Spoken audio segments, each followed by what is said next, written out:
So I wrote this paper. This is a presentation of a paper I wrote last semester in a class on Verdi, and just thought I'd take the opportunity to present it because I have this soapbox kind of available to me. So it's called Private and Public Contemporary Composition and Politics. And it's a pretty formal paper presentation, so I'm going to be reading basically just off the page. Okay. In the 4th century Common Era, Aristotle said, man is by nature a political animal. Aristotle reasoned that governments and societies arise from the instinct for self-preservation, reproduction, and advancement. Aristotle's conception of political structures begins with the one-to-one relationships between man and woman and master and slave, invoking not only cooperation and reproduction, but power and subjugation. In 1969, the feminist thinker Carol Hanisch wrote an essay titled "The Personal is Political," in which she explains how personal issues such as physical appearance, sex, abortion, and the division of household labor are influenced by the politics of the society in which they exist. Hanisch describes how the beliefs that shape the personal dynamics between men and women are derived from society and the way individuals navigate these relationships also influences that same society. Though Aristotle and Hanisch differ starkly in terms of morality, they do both acknowledge the reality of power relationships and therefore politics in every human relationship, from the most intimate relationships to global power structures. Given that every area of human experience has a political dimension, how does music, a generally communal activity, function politically? Scholars such as Susan McClary and Roger Scruton have noted that within classical music, there is a long tradition of understanding music as entirely autonomous, an art form that means nothing beyond itself and its internal relationships. In his book, Heartland Excursions, the ethnomusicologist Bruno Nettel identifies a prioritization of absolute music within schools of music that places composers of absolute music at the head of a pantheon of great to lesser composers. The tendency within musical scholarship to view music as entirely autonomous, compartmentalized, and neutral implies that because music is not explicitly representational, that it has no effective symbolic meaning. Practically speaking, this is untrue. Music is always interpreted in reference to extra musical factors. Though music cannot communicate an intention as explicitly as language can, the choices made by a composer in their music, the way that music is used by institutions, the context in which communities of listeners interpret the works, and the resources granted to types of music all have political significance. Musical choices, performances, and styles all have the power to reinforce and subvert power relationships. To ignore the function of music in relation to political power is to ignore a vast area of musical significance. In this presentation, I will examine the network of relationships that gives music its political power and significance. I've divided this network into 3 interrelated areas: the music itself, the institutions where the music is created, and the interpretation of the audience. Each of these areas are further divided into 2 interrelated sections, the private and the public. When most people think of political music, they usually think of text set to music. In pieces like Mississippi Goddam by Nina Simone or Ohio by Crosby, Stills, Nash & Young, the text bears the weight of political significance and the music serves to enhance the significance of these statements. Yet, though text is the clearest way to make a political statement through music, every element of musical experience has symbolic potential and political power. When a composer chooses to write for a string quartet versus a rock band, it means something culturally. Just as choosing an atonal idiom versus a tonal idiom signifies a certain affiliation, or knowing whether or not to clap between movements during a classical music concert conveys belonging. These elements influence the perception of the music and are determined not only by the composer, but by larger cultural forces. A composer may choose the pitches and rhythms within a blues scale or a 12-tone row, but the broader meaning that those pitch collections have is in many ways outside of the composer's control. Pitch collections, instrumental palettes, text, images, concert etiquette, and the venue of performance can all be brought under compositional control, but no piece can entirely prescribe the context for its interpretation. The content and aesthetics of the music are shaped both privately by the composer and publicly by the communities and institutions the composer belongs to. The most direct influence upon a composer's work comes from the institutions they are a part of. No musician exists outside of a network of professional relationships, and an institution is simply a formalized network of these relationships. Organizations such as universities, record labels, nonprofits, conferences, festivals, student groups, ensembles, etc., function as political entities that each musician joins in exchange for the support of the organization provided in the form of legitimacy, exposure, and resources. The types of relationships that comprise these institutions are both private and public, meaning that the rules and social structures of these institutions are both officially and unofficially established. The private relationships of an institution may include friendships, personal connections and resources, and inclusion in the same cultural or aesthetic group. They are established through unofficial channels such as networking, knowledge of and adherence to cultural etiquette, and nepotism. The rules for inclusion in these groups are not publicly stated, but they are required. Alternately, public relationships are established through official channels. These relationships include educational affiliation, festivals attended, notable performances, albums produced, commissions received, etc. Though some institutions may have no public relationships, all institutions have private relationships. In all communities, public and private relationships influence each other by providing access to each other. Inclusion in a prestigious festival gives a composer access to a more influential network, allowing them to create personal connections with people who are in a position to foster further important public connections. When these groups are established within institutions, it allows the interests of those particular groups to operate collectively to attempt to dictate the priorities of those institutions. In her article, The Tyranny of Structurelessness, Jo Freeman calls the private groups that control institutions elites. Freeman defines elites as nothing more and nothing less than a group of friends who also happen to participate in the same political activities. Freeman says that these friendship groups function as networks of communication outside any regular channels for such communication that may have been set up by a group. Freeman notes that these informal structures can do very useful things, however, the damage they can do is clear. Freeman argues that in order for groups to function effectively, the rules by which groups operate need to be made publicly available. Though Freeman was specifically addressing the way that some groups within the women's liberation movement of the 1960s claimed to operate, her ideas are applicable to many groups. The third area of political influence in music is the audience. The audience consists of all who interpret, legitimize, and react to a given piece of music, a body of work, or even a genre. In the act of interpretation, there is also a private and a public domain. In the private domain, interpretation takes place solely within the mind of the listener. In the public, a group of listeners interpret, legitimize, and react to the music collectively. These two modes of interpretation influence each other. For instance, each listener's individual interpretation is shaped by their prior understanding of the music, which is shaped by the groups to which they belong. To paraphrase Stanley Fish, none of the interpretive strategies at the listener's disposal are uniquely theirs, in the sense that the listener thought them up. They follow from the listener's pre-understanding of the interests and goals of the composer and culture producing the music. The interpretation of the listener is shaped by the collective interpretations that they have encountered or that they imagine they will encounter. The public interpretation is influenced by the private in that it is simply the product of multiple individual interpretations, legitimizations, and reactions. Each of these areas of political significance influence each other. The audience may influence an institution by reacting negatively to a controversial or challenging piece of music, putting pressure on institutions to program more conventional fare. This may lead to a withdrawal of resources by the institution, creating an environment that diminishes the potential for positive interpretation of certain music.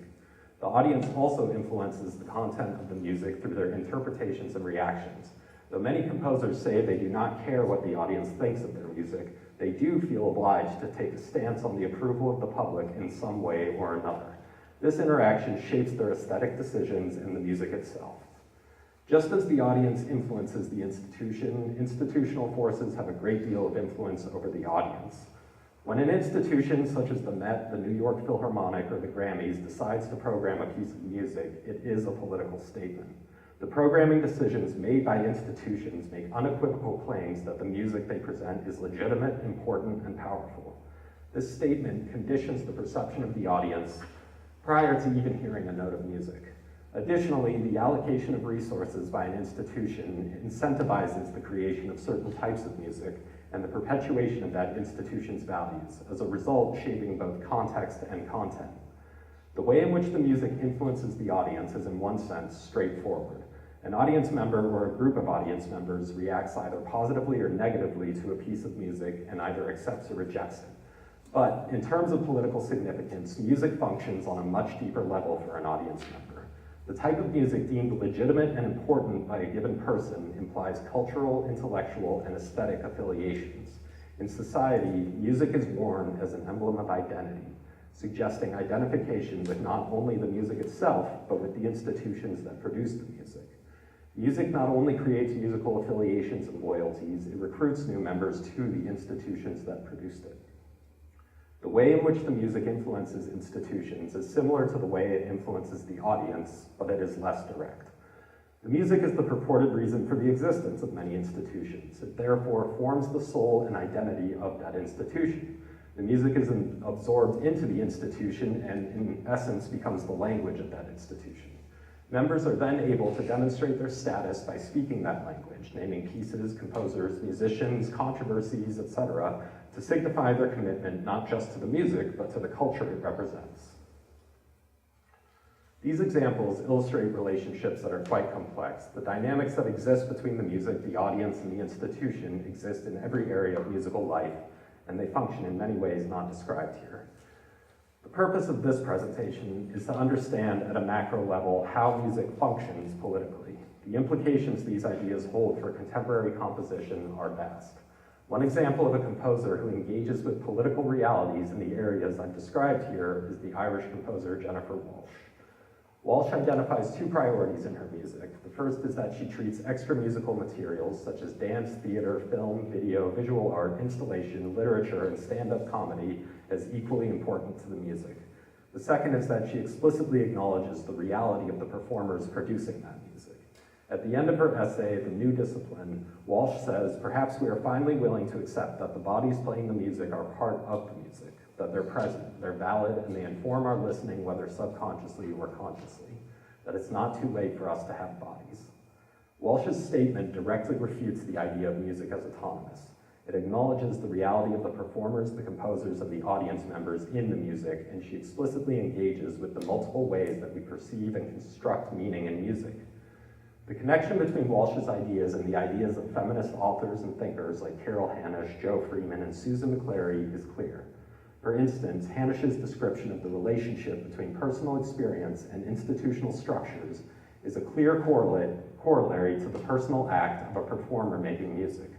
When a performer takes the stage, they are not only interacting with their instrument and the music written for them, but also with inherited structures of meaning and legitimacy. Walsh's engagement with the body and the, quote, non-cochlear materials can be viewed as engagement with the hidden expectations and rules of classical music, evoking Joe Freeman's thoughts when Freeman says, "The rules of how decisions are made are known only to a few, and awareness of power is curtailed by those who know the rules." In Walsh's work, she deliberately draws the audience's attention to the present context in which the work is being experienced, inviting the audience to pay attention to what is normally taken for granted. Walsh's historical documents of the Irish avant-garde, found at aisteach.org, engages with externally prescribed extra musical material as compositional elements. This website is a fictional history of the Irish avant-garde. A variety of musicians and composers are invented for the website, including biographies, pictures of the composers, citations of fictional interviews and articles, and music recorded and written by the invented composers. The content of the text both satirizes and faithfully produces a tone of avant-garde music speak. The website challenges assumed ideas about what constitutes a musical composition in multiple ways. Walshe uses the internet as the venue for the composition, a decision that rejects institutional power in favor of a more egalitarian venue. Secondly, the content of the composition itself is an alternate history that subverts the historical narrative of traditional musical scholarship.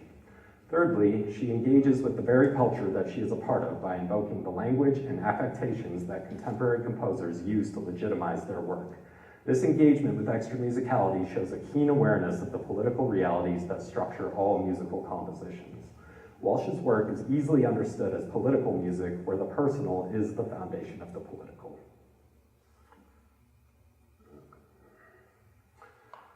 The political realities that shape the production of music, the careers of composers and musicians, and the perception of that music in the minds of audience members are unavoidable and are dealt with in a variety of ways.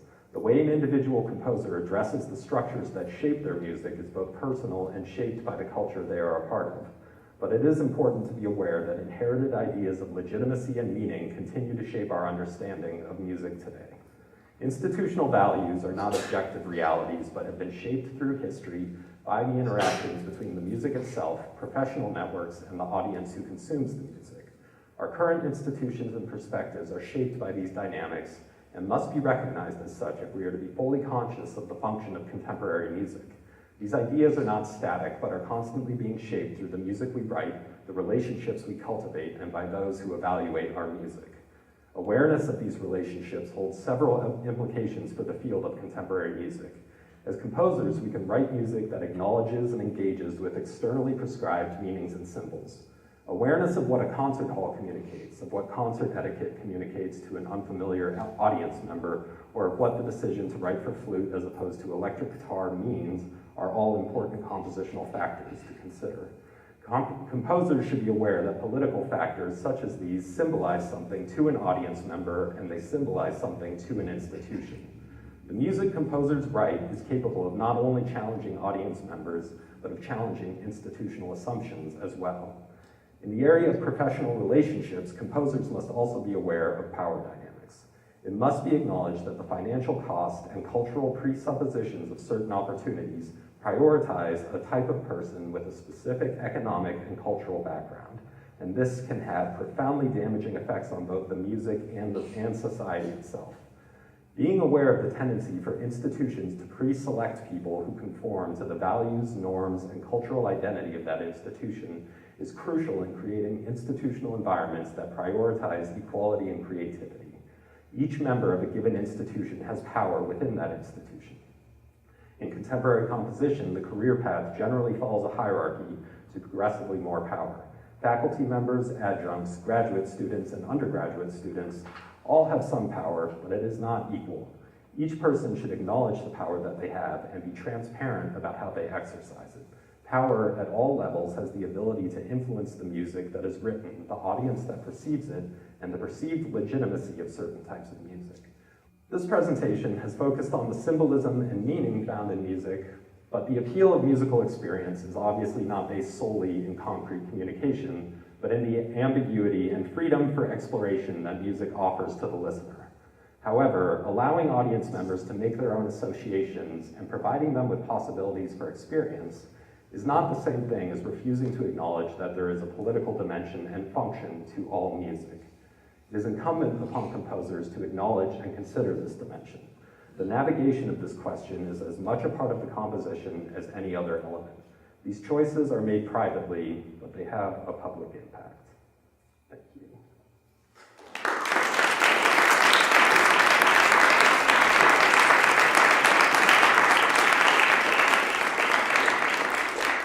I'm going to leave time for questions because I think it's probably, hopefully some people have questions. Yeah, Alex. Yeah, so the general argument is that all music has political implications. Yes. Have you, in your research, come across anything that's apolitical? Well, I don't think there is any apolitical music.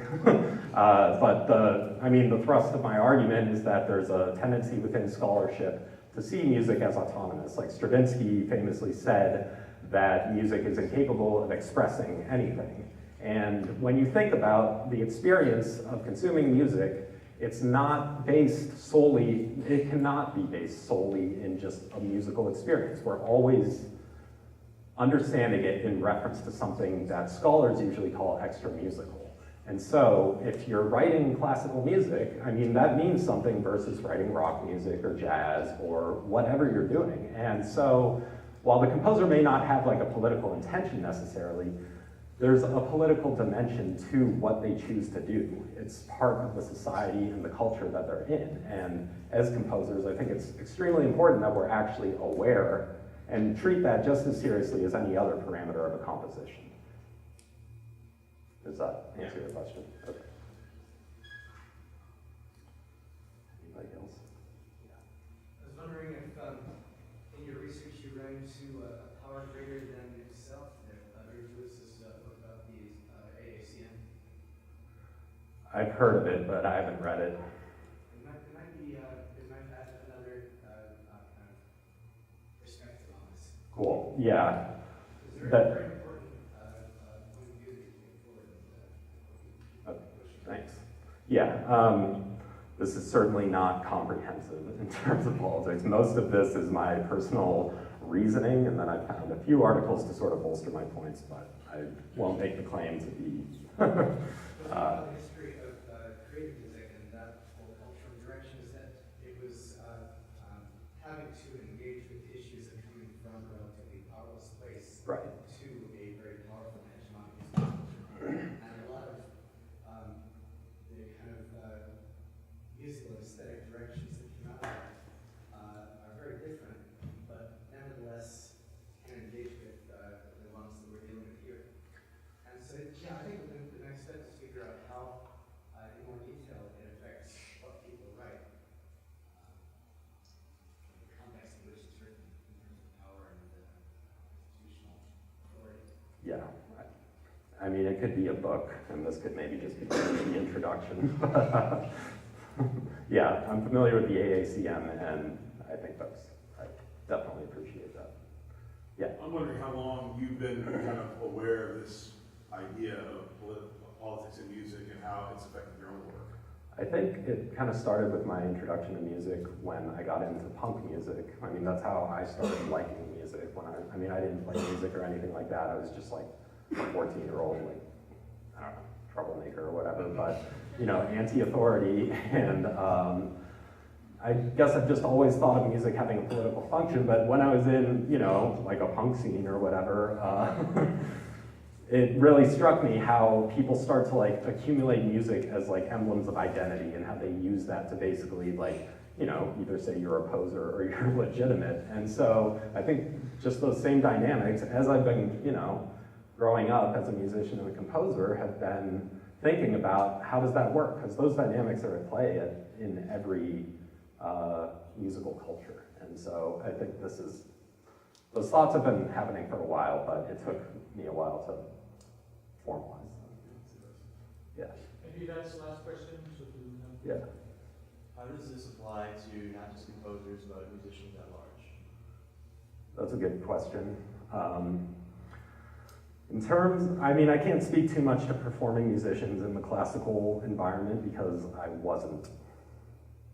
That's not really my experience very much. I did play classical guitar, but one of the things I see is the prioritization of music that has occurred 200 years ago or like 100 years ago, and sort of treating that as if that's the standard to which we should all be aspiring to. And I've looked at, when you compare that to the visual arts or different artistic communities, that standard has long ago been discarded, you know, like, and this is maybe controversial, but modern visual artists today are not expected to necessarily be commenting on the work that was done 200 years ago. They're allowed much more freedom. So it's a very complicated question because there is so much tradition in performance practice, and obviously that shouldn't be just like, it's not, I'm not advocating to just throw that out the window, but I do think a shift in what we're focusing on is very important. And I think,